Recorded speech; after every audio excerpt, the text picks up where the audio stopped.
Bharat Ratna doctor Babasaheb Ambedkar 133వ జయంతి సందర్భంగా Palvancha Ambedkar centre నందుగల Ambedkar విగ్రహంకు దిశ protection welfare foundation సభ్యులు పూలమాల వేసి ఘనంగా నివాళులర్పించారు.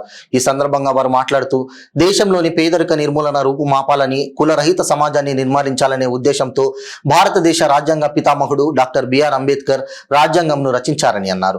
ప్రజలందరికీ సమాన హక్కులు కల్పించిన రాజ్యాంగ నిర్మాత అంబేద్కర్ ఆశయ సాధనం కోసం ప్రతి ఒక్కరూ కృషి చేయాలని ఈ సందర్భంగా వారు కోరారు.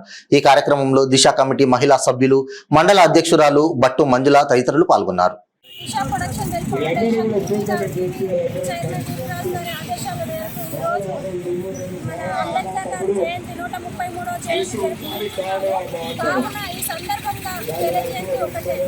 ప్రజలందరూ మన అంబేద్కర్ గారు ఎలా అయితే రాజ్యాంగం రాశారో దాని పట్ల మనము నడుచుకోవాలని, అంబేద్కర్ గారి ఆశయాలను మనమందరం పాటించాలని మన దిశ వెల్ ఫౌండేషన్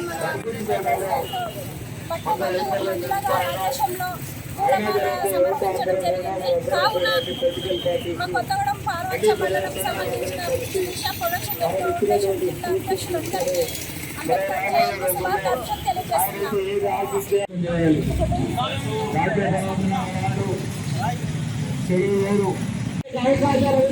అనేక అవమానాలు ఆ రోజు ఆయన భరించినా ఈ భారతదేశంలో 7 చదివినటువంటి ఉన్నతమైన డిగ్రీలు ఆ రోజు చదివినటువంటి వ్యక్తి ఎవరైనా ఉండంటే ఆయనకు బాబాసాహెబ్ అంబేద్కర్ గారు చాలా మంది పేరు రాజ్యాంగం